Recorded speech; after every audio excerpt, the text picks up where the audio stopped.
I had to comply with child support payments. I understand I should fulfill my responsibilities and contribute to child support. Let me pose this question to you all. Would you continue paying child support if you discovered the child wasn't biologically yours? Hey, everyone, I'm a 32-year-old male and I'm married to my wife, Emily.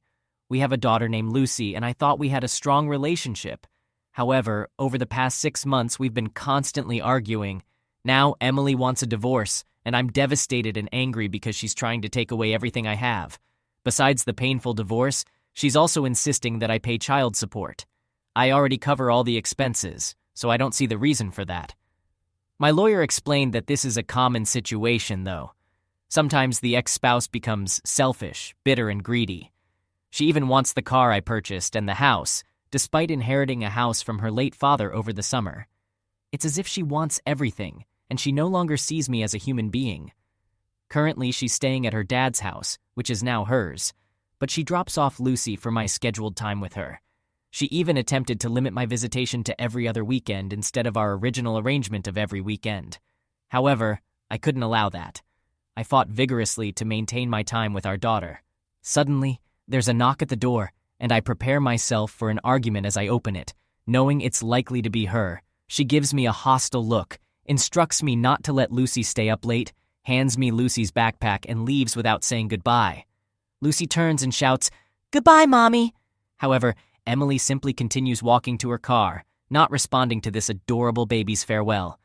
I had a feeling that she had unresolved issues that needed swift attention. I bring Lucy inside and put on some cartoons for her while I prepare a snack.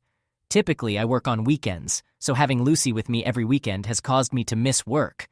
It's been a year since the divorce settlement was finalized, and during this time, I've been making child support payments and skipping work every single weekend. Unfortunately, I recently lost my job. When I walked into work on Monday, my boss asked me to gather my belongings and leave. It was quite surprising and stung a bit. I had been with this company for 15 years and now it's all gone. So I've been trying to recover from this setback and I'm getting worried because I have bills to pay. I don't want to risk losing my house or my car, and I must ensure I can make my child support payments. Otherwise, I'll face serious consequences. Consequently, I've been scouring newspapers and online job listings in my field of expertise. The issue is, there aren't many job openings right now, at least none that I can find. Taking a fast food job flipping burgers won't be sufficient to cover my expenses, especially the hefty child support payments. I haven't informed my wife about losing my job yet, and I'm dreading that conversation. I anticipate it's going to be challenging. Talking to her about potentially upsetting matters has always been difficult, and I've often resorted to dishonesty instead of being straightforward because she struggles to handle bad news. I despise lying, but I've avoided unnecessary arguments by doing so. However, I'll have to address this situation soon because she'll eventually realize I can't make the payments. Maybe I can keep quiet and try to secure a job before she confronts me. Though I doubt I'll be that fortunate, but you never know how things might unfold. Perhaps where there's a will, there's a way. Let's jump to the present now. It's been 4 months, and I still haven't found a job that would allow me to cover all my expenses. And I've fallen behind on a significant portion of my child support payments. I never informed my ex-wife, but she clearly noticed something was amiss because the money wasn't coming in.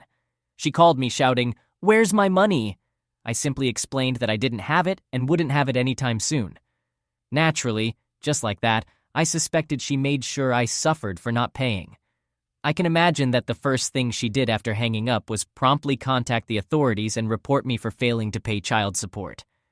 Before I knew it, it was 5 a.m., and the police were at my door. I answered, and they asked, "Andy, is that you?" I replied with uncertainty, waiting for them to inform me that I was being arrested for neglecting child support payments. And that's precisely what they did. So now I'm in handcuffs en route to the police station. It's the weekend, so I won't see the judge until the next Monday. They conducted a strip search, confiscating all my clothes, shoes, and wallet. Presently, I find myself in an orange jumpsuit, surrounded by other genuine criminals, which is something I can't believe. I don't belong here. All I needed was a bit more time to get back on track. But of course, my ex-wife didn't see it that way, and I expected as much because she's never been compassionate or concerned enough about others to avoid causing them suffering. If it were up to her, she'd take every penny I earn and then some. I'm furious, and it's hard to believe it has come to this. I'm in jail while my ex-wife is free, and my daughter probably isn't even paying attention to her. It should be her behind bars, not me. I suppose that's what I get for wanting to spend time with my daughter. This morning, I had my court hearing, and the judge sentenced me to 8 months in a local correctional facility. I've been receiving quite a few letters from my parents lately. Today, I got a letter from a mutual friend of Emily and mine named Brandon. I haven't heard from him since our last barbecue 2 years ago on St. Patrick's Day. I vaguely remember that he was acting strangely, like he had something to tell me but couldn't bring himself to do it. After that, he disappeared from the scene. I opened the letter and started reading it. It said word for word, "Dear Andy, I know it's been a while since we've talked, but when I heard about your situation with Emily, your divorce, and your incarceration for failing to pay child support, I knew I couldn't keep silent any longer. Man, I hate to break this to you, but Emily was cheating on you with the guy she's with now. They've been together since before Lucy was born, and I honestly think you should consider doing a paternity test because Lucy might not be yours. If that's the case, you might be able to rectify the situation. I'm really sorry I didn't speak up sooner. I didn't feel it was my place to interfere in your marriage. Anyway, I hope you can sort things out. I'll talk to you soon. Brandon." I instantly crumpled the letter in my hands in frustration. Damn it, I had a feeling something was off. All those times she came home with new jewelry or a new purse, and how she was consistently late returning from the store or the doctor's office. Not to mention she took her phone everywhere and it had a lock on it. Did my phone have a lock on it? No, it never did because I genuinely loved my wife. Now I realize she was likely using me for money and perhaps trying to trap me into paying child support for a child who might not even be mine. I've completed my sentence without any issues, except for the first day. I even made a few friends who were also incarcerated for failing to meet their child support obligations. I must admit that I'm feeling quite depressed, but I'm more determined than ever to turn things around. My plan is to keep a low profile and be a model prisoner, which is precisely what I've been doing: eating, sleeping, working out, and reading my Bible. My parents visited me whenever they could, but I hated having them see me in that place. They tried to keep their spirits up for my sake. Now that I'm back home, I'm trying to figure out a way to start anew. I need to find a job to avoid ending up back there. I've decided that I'll have to look for work outside of my previous career field, which is nerve-wracking because I've been doing the same thing for so long. I don't have any experience in anything else. I've been receiving numerous letters from my mom and dad, and they've visited me a couple of times as well. If it weren't for their help with the house payment, I would have lost my home by now. I almost lost my car too, but I managed to pawn some of my most cherished possessions to cover the costs. Emily has attempted to visit me at least 3 times since I returned home, but I have no desire to see her. She even tries to make me feel guilty by saying that Lucy wants to see me. However, I'm not her biological father, and I never should have been placed in that situation in the first place. I can't bring myself to face Lucy because I simply don't know what to say to her. She must be so confused, and I feel terrible for her. But I know I have to take Emily to court to secure what I rightfully deserve from all of this. She should never have deceived me into believing Lucy was mine. She had ample opportunities to tell me the truth, but instead, she lied to me every single day, and then she shattered my world by letting me fall in love with that little girl. Well, now I have nothing and no one. But being alone is better than being lied to every day. I started searching online for a better lawyer because I just knew I was going to need the best lawyer in town to get this taken care of ASAP. I didn't care how much it would cost me or if I could even pay for it. My new job is all right. I'm working for a marketing agency. It's not so bad, but it doesn't pay near as much as I'm used to. But hey, it pays to bills, and that's all that really matters right now. So I would find another job to pay for the lawyer if I had to. At this point, I work 3 jobs to make sure Emily gets what's coming to her. I searched for a lawyer all night and finally picking one that seemed like the right option. So I gave him a call and he said all the right things when I explained my situation, and he set up a court date and a paternity test for me to take. So they had that result instead of waiting till the court date appeared. I show up at the place where I'm supposed to take my test, and Emily's there with Lucy at the exact same time. Lucy sees me and takes off running in my direction. I was not sure what to think. I love this little girl absolutely to death. I helped raise her for her whole life pretty much. We have such a great bond, and I don't know what I'm going to do if she's not mine. Please, Lord, let her be mine, I prayed in my head.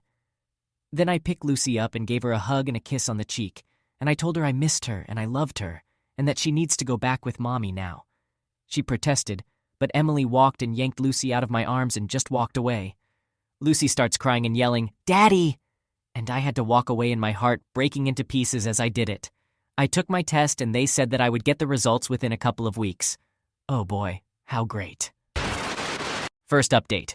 Now it's time to wait patiently. I haven't been able to sleep much in the past week and a half, and it shows on my face with those dark circles under my eyes that have become a permanent feature. I don't recognize myself anymore. I'm just eager to find out the truth so I can plan my next steps. Then, the mailman arrived, delivering today's mail to the mailbox. I walked out to the end of the driveway, collected the bills and other envelopes, and started heading back inside. That's when I saw it. The results. Right there in my hands, all I had to do was open it to discover if Lucy is biologically mine or not. I took a deep breath, half ran inside, not wanting the neighbors to see me break down if the results turned out negative. I closed the door behind me, rushed over to the couch, and sat down. With trembling hands, I tore open the envelope, accidentally tearing the paper inside. I had to piece it together to read the results. 0.0%, 0%. My heart sank, and I flung the paper and other mail across the room, letting out my emotions in tears. I'm devastated, and I'm not sure what to do next. It can't get any worse. This is my daughter, I thought to myself. But then I realized, well, this is not my daughter. How will this affect her? I'm certain Emily won't allow me to be a part of her life after this revelation. Why would she? I'm not her biological father. As for the man she's with, I wish I could confront him, even though I know it wouldn't solve anything. I immediately called my lawyer to share the news, and he assured me he would take note of it and address it in court. I also expressed my desire to sue Emily for the emotional distress this has caused me. Oh, the deception and all those child support payments I've made when I know I'm not the biological father. My lawyer agreed to prepare for the upcoming court date, and we ended our call. It would be another 3 weeks before I'd have my day in court, where I hoped to reveal the truth about Emily to everyone. The next morning, my lawyer called me. He had some news to share. The man Emily had been cheating on me with for 6 out of our 7 years of marriage was, in fact, Lucy's biological father. I thanked my lawyer for the update and ended the call. I attempted to call Emily, but it went straight to her voicemail. To be honest, I was seething with anger at this point, on the verge of losing control. I initially thought about giving her a piece of my mind, but then I remembered the impending court date. I didn't want to jeopardize my chances of winning, so I quickly hung up and sent her a text, pretending the call was a mistake, asking her to disregard it. I didn't want her to realize that I knew the truth about her affair partner being our daughter's biological father. I mean, their daughter now. She was supposed to be mine. How could someone tear apart the lives of 2 people they claimed to love? It just didn't make any sense to me. I couldn't fathom ever cheating on her, let alone for 6 years, and fathering a child with another woman while pretending it was normal to let my wife raise the child as her own. I knew that's not how it should work, but if the roles were reversed, I'd be facing serious consequences. Now I was determined not to leave that courthouse without receiving the compensation I deserved. I intended to sue her for... Update number 2. The day of the trial arrived faster than I expected, and my nerves were on edge. I had to hold back my anxiety in the backseat of the taxi, as I doubted the driver would appreciate me getting sick in his car. Instead, I focused on the moment when Emily would discover that her little paternity secret had been uncovered. It was puzzling to think how she managed to receive child support from both him and me. I couldn't fathom how that was even possible, but somehow she had found a way. Upon reaching the courthouse, my lawyer met me outside our courtroom.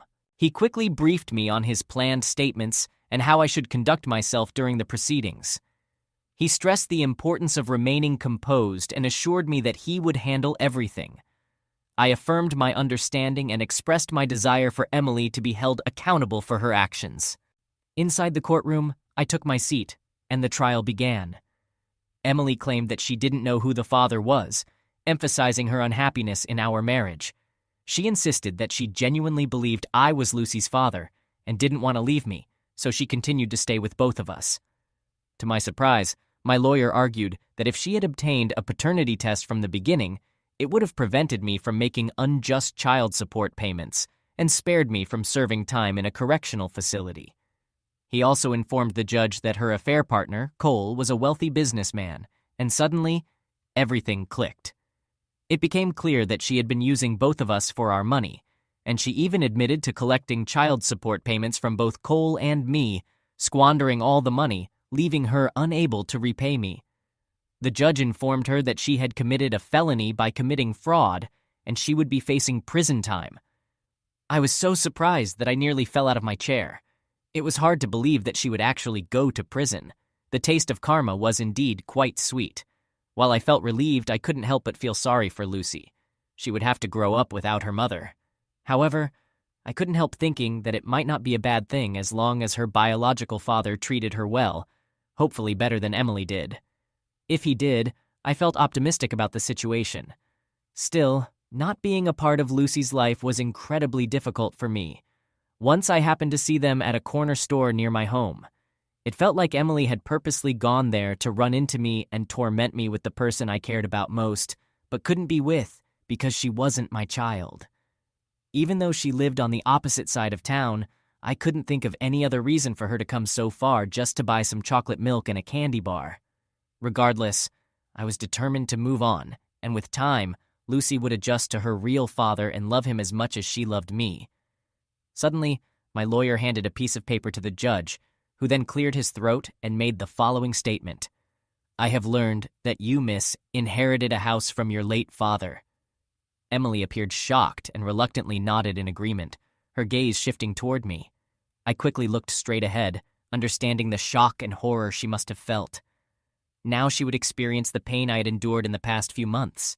The pain of losing my daughter and wife, discovering her affair, losing my job, and going to jail has been overwhelming. Now it seems like it's her turn to face the consequences. The judge informed Emily that she'd have to serve a minimum of 3 years in prison and transfer the house title to me as payment for child support. It was unexpected, but another victory for me. I leaned back in my chair and breathed a sigh of relief, glancing at her. She's in for a harsh awakening. Prison, let alone jail, isn't suited for her. They'll eat her alive. Though guilt still lingered, I pushed it aside. I wouldn't feel sorry for her anymore. I just couldn't. Update number 3. Emily is getting released today due to good behavior, and I'm not sure whether I should be concerned or not. Suddenly, I heard a loud crash outside my house, or rather, Emily's old house. I rushed to the window and saw a car had rear-ended mine. Without hesitation, I ran outside to check if the person was okay. To my surprise, it was Emily, and she was clearly intoxicated. In the back seat was Lucy, her head slumping forward. I quickly removed Lucy from her car seat, gently placing her on the ground, and checked her pulse to ensure she was breathing, which she was. I pulled out my phone to call an ambulance. I didn't even bother to check on Emily, who was staggering away from the car and falling over on her own. All I could do was yell at her and express my frustration at her recklessness. She didn't even acknowledge my presence. The ambulance arrives and takes Lucy to the hospital. I made sure to sit with her in the back so she wouldn't be alone. While the ambulance speeds away, I glance through the rectangular window and see the police handcuffing Emily. Even though Lucy isn't biologically mine anymore, I still care for her as if she were. Emily's actions are incomprehensible to me. I can't fathom why she would do such a thing. Lucy is stable and starting to regain consciousness. Emily called me from jail and insisted on bringing Lucy to see me, emphasizing that I'm her real dad, regardless of a DNA test. I responded by informing her that I would do everything in my power to ensure she loses full custody of Lucy, and I don't care who takes care of her as long as it's not Emily. Emily broke down in tears, vowing not to let me win, but I told her she had already lost and hung up. I testified against Emily during her trial, looking the judge in the eyes and describing her actions as a mother and how she treated Lucy. Consequently, she received a sentence of a whopping 10 years in a maximum security prison. Although I believe she should have been imprisoned for a longer time initially, I accept that Lucy didn't come home with me. Instead, she went into the care of Child Protective Services. I'm just relieved that she's still alive, considering the collision where Emily's car struck mine at a speed of at least 54 miles per hour. Both of them could have lost their lives. Her actions don't entirely surprise me. I always expected her to show up at some point. I just wish things could have turned out differently. I could have made both of them happy. But Emily had to ruin it all. All right, that was a fun story. Now let's move on to another exciting one. Stay tuned and let's dive in. My name is John, and my wife's name is Grace. We're both 34 years old. I'm not overweight, but I could shed a few pounds, and I've always considered myself reasonably good-looking. Back in college, I had several girlfriends and never had trouble attracting women. However, everything changed when I met my future wife. We started dating exclusively during my freshman year, and 7 months later, she became my wife. Grace had many admirers in college and never lacked male attention. She has a natural charisma that lights up any room, and her playful personality is genuinely captivating. I thought we were the perfect couple because we enjoyed spending time together, but our busy schedules made it challenging. I work as a systems analyst at a large IT company, and she's a registered nurse in the orthopedic department of a major hospital. I typically work 9 hours a day, 6 days a week, and sometimes I have to stay late to address complex or time-sensitive issues. Due to our work hours, we only get to see each other on weekends. When Grace has the day shift, we meet in the evenings, but she's often exhausted and goes to bed by 10 p.m. shortly after returning home. We try to make up for our lack of intimacy during the weekends. We often talk about our fantasies, and we both agreed that fantasies should remain fantasies. She was everything I needed, and she assured me that I was the love of her life. I have no time for cheating, and she's aware of my strong stance against it. Grace works 4 days a week for 13 hours, from Monday to Thursday, with alternating shifts every 4 weeks. Her shifts usually last 7 to 8 hours, whether during the day or at night. Additionally, there's a shift change period, which takes about an hour. So, when she heads home, she typically arrives around 9:30 a.m. or p.m. This has been our routine for the past 2 years. I've suggested that she find a more stable job, but she loves what she does and is reluctant to change careers. So we had to endure her unconventional work hours. When we initially got married, we both had student loans and agreed it was best to pay them off before starting a family. Once we'd cleared our debts, we decided to hold off on having children until we were settled in a comfortable house in a nice neighborhood. 3 years ago, we reached that milestone and decided it was time for her to become pregnant. However, she didn't conceive. Today, being Monday, I left work early, thinking my wife had come down with the flu. I texted her that I was going home due to sickness, and she advised me to take some flu medicine. I asked her about this specific medication and where I could find it. She responded, Tamiflu, and mentioned it was in the medicine container in the second drawer under her dressing table in our bathroom. I simply replied, okay, and headed home. Upon arriving home, I went into our master bathroom to locate her medication, but stumbled upon something unexpected. I searched the drawers she had mentioned, but found nothing labeled as Tamiflu. Upon opening the top drawer, I discovered flu medicine along with a foil packet of birth control pills. She had already taken the one designated for today. I was utterly stunned. She had assured me that she had stopped taking birth control over 3 years ago. We had been trying to conceive for the past 3 years without success. My wife had always told me that our conflicting work schedules were the reason, and sooner or later, our schedules would align with her fertile period in the spring. I finally decided enough was enough, and we both underwent medical tests. Following numerous examinations, our doctor stated that there were no issues with either of us. I gazed at the foil packet of birth control pills and wondered if it was a leftover packet, but I realized that the pills' dates corresponded to the current month, and the correct pill for today had already been removed. Today was Tuesday, the 18th of the month, and 18 pills had been taken, including 2 from the following days. The prescriptions had been refilled recently, with an expiration date 2 years away. At the same time, I considered various scenarios. Did Grace truly desire to start a family? Could she be involved in a secret affair? Did she have undisclosed health issues? Why did she deceive me? Our bodies were not getting any younger, and the longer we postponed starting a family, the more challenging it would become. How should I approach her? I took the Tamiflu medication and went to bed. The next thing I knew, Grace was waking me up, asking about my well-being and if I needed anything. I was feeling better and didn't require anything. I couldn't help but feel that she hadn't confided in me, but she remained silent. I observed as she believed I had fallen asleep again, undressed, to take a shower. It appeared that some parts of her body were reddening. It suddenly struck me that she might have had an affair after her shift before coming home. Back when she worked in the other department, her shift change took less than 10 minutes. Why did it now take an hour? She left the bathroom door open, allowing me to watch her reflection in the full-length mirror. I thought she had spent an unusually long time grooming herself. Was this a regular occurrence? I had never observed her in this manner before. She undressed in our bedroom, leaving her clothes where she had discarded them. I picked up her underwear, and yes, it was still damp. I returned it under her robe and went back to bed. Until this point in my life, I had been wordlessly angry. I believed everything was perfect. Now, I was no longer so certain. Grace had acted like the ideal wife next to me. However, I realized there had to be a side to her that I had not comprehended. I needed more information. She returned to the bedroom after her shower and got into bed with me. I had never been in bed at this time of night. She didn't attempt to hug or console me, and I stayed on my side. She was long gone by the time I woke up the following morning. I contacted my boss and informed him that I was suffering from the flu. I had a substantial number of sick days accumulated and needed some time off to sort out my situation. I reached out to one of my close college friends who had become a lawyer and sought his advice. It didn't take long for me to discover that we were in a no-fault state, and since we didn't have children, our assets would be divided equally. The most significant asset was our house, which had gained some equity that would need to be sold and the proceeds split. My friend offered to represent me if I chose to pursue legal action, assuring me that it would be a straightforward case.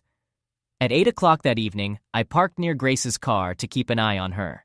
We both had iPhones, and I used the Find My Phone app to check her location, which showed her still at the orthopedic ward. After about 10 minutes, I realized she was leaving, so I called the orthopedic department, hoping to speak with her. However, I was informed that her shift had ended, and she had already left. It dawned on me that she had deceived me about the shift change period, which was actually just 10 minutes or less. I continued monitoring the app on my phone and noticed that the blue dot had stopped in an unfamiliar area within the hospital complex. I decided to get out of the car and attempt to locate her. Finding her phone wasn't as straightforward as I had hoped. I initially ended up on the wrong floor. Eventually, after at least 20 minutes, I arrived outside one of the rooms used by doctors for resting during long shifts. Inside, I could hear the sounds of intimate activity. I needed to conceal myself to see who would emerge from the room, so I managed to find an open janitor's closet about 50 feet away. After roughly 20 minutes, Grace exited the room and made her way toward the garage. A few minutes later, a man came out as well. After a brief moment, he locked the door. I approached him and asked for directions, to which he kindly obliged. He was a few inches taller than me and had the appearance of a Greek god. I glanced at his name tag and recognized his name. Dr. William. I knew I needed a plan.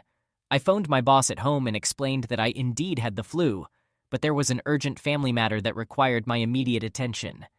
He empathized with my situation, having experienced a painful divorce himself a year ago.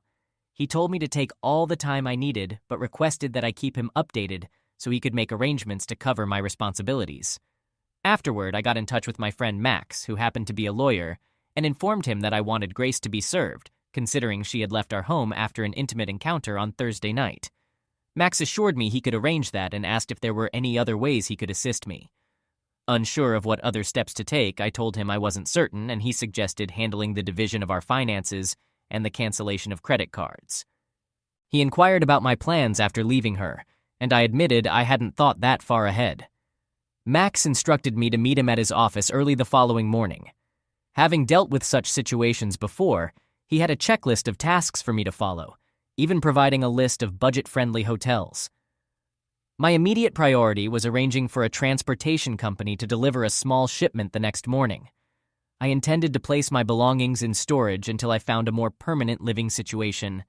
Next on my list was a visit to the bank, where I withdrew half of the funds from our accounts and canceled our shared credit cards.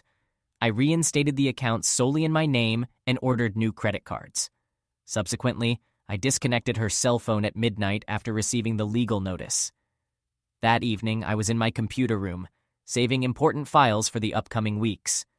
When Grace returned home promptly at 9:30 p.m., we exchanged greetings, and she proceeded to take a shower before going to bed. I, too, retired to bed early, anticipating a busy day ahead.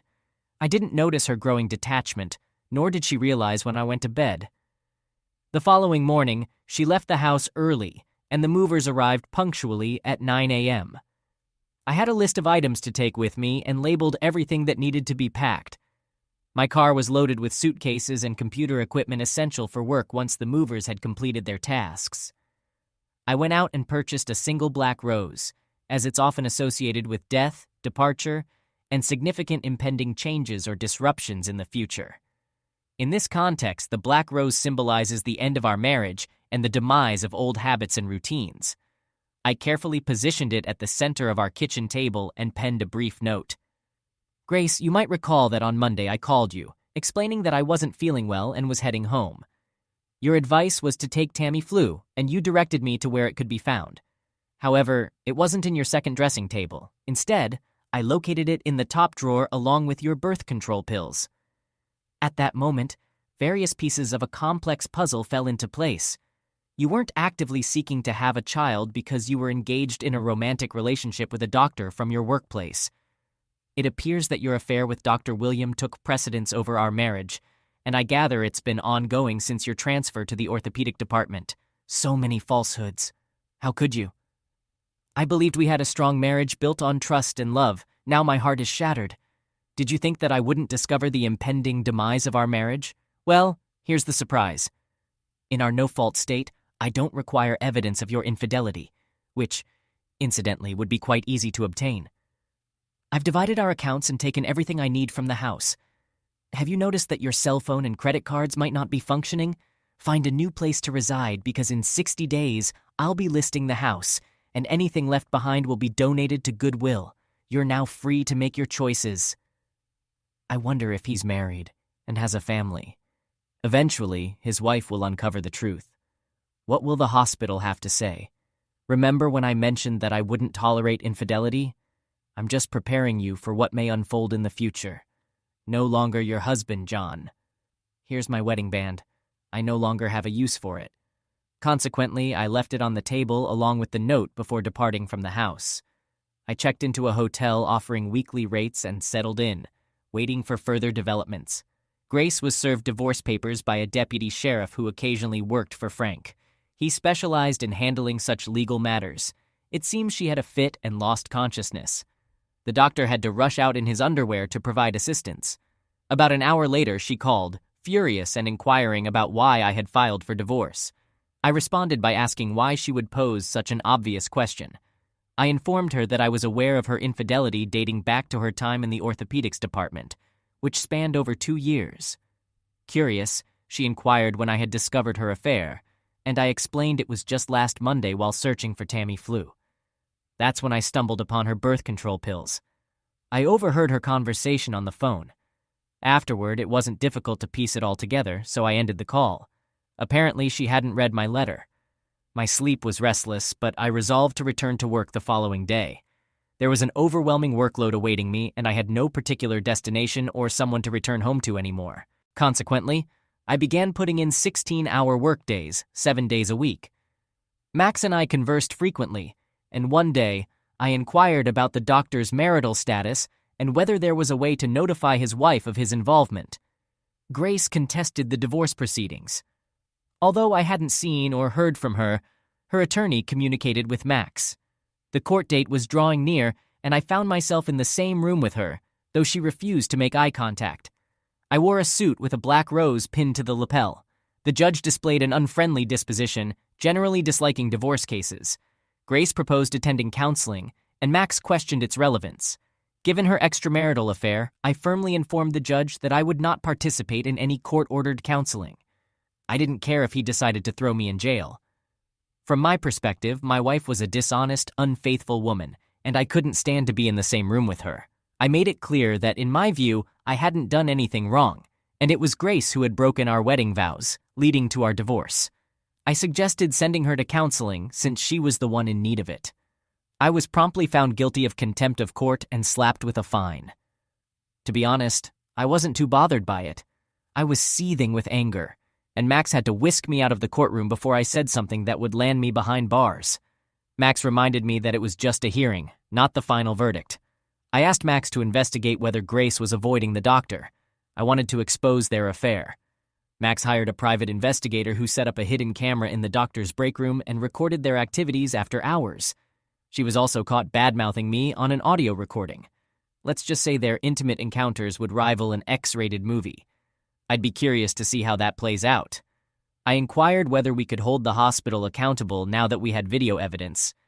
Max didn't believe we could use the video in court, but leaking it anonymously would certainly tarnish the hospital's reputation and bring them unwanted attention. He advised me to wait until after the divorce was finalized and then send the video to the hospital, as well as to the administrators, the doctor's wife, our friends, and family. If she were fired before the divorce was finalized, I might end up paying alimony, which was something I absolutely wanted to avoid. Finally, the day of the divorce arrived, and the judge granted our divorce without further ado. He believed that too much animosity had already been stirred up, and he saw no hope for salvaging our marriage. The divorce was official. The very next day, the video leaked from an anonymous source completely unrelated to me. Things got chaotic pretty fast. Grace called me, questioning why I had done all of this. I informed her that there was no evidence proving I had leaked the video. However, I did express my gratitude to whoever had exposed the truth. I also reminded her that I had zero tolerance for infidelity, especially when it happened right under my nose and continued even after I filed for divorce. She had ended 2 marriages. I mentioned that things could be worse, and she agreed. Unfortunately, the situation did indeed worsen the following day when our family and friends reacted to the video. Everyone sided with me, and no one had kind words for her. People had always thought we had a perfect marriage. That was 3 years ago, and I haven't had any contact with Grace since. She seemed distant and severely affected. In the meantime, I got remarried to a wonderful woman, and we now have a 1-year-old daughter. My new wife desires a large family and intends to be a stay-at-home mom, which aligns with my long-standing wish. As for Grace and William, they faced significant hardships. Grace made multiple attempts to reach out to me for nearly a year. I'm not entirely sure why she tried, considering I didn't give her a chance to reconcile. Both William and Grace lost their jobs abruptly. William's wife initiated divorce proceedings. Grace might have been able to cope, but then I shared the video with our friends and family, dealing her a devastating blow. Consequently, she began contemplating starting anew. If she hadn't contested the divorce, she might not have lost her job. Grace didn't want a divorce, so she sought counseling. However, my strong reaction led to her losing the case in court. Her second mistake was continuing to see William and engage in a romantic relationship with him. I made a strategic decision by waiting until our divorce was officially completed before releasing the video. If I had done it earlier and she lost her job, I would have been obligated to pay alimony. Eventually, Grace felt thoroughly ashamed and embarrassed. She relocated to Oklahoma City and found employment as a nurse in a doctor's office. Perhaps she is working on rebuilding her life, and I hope she has learned from her experiences.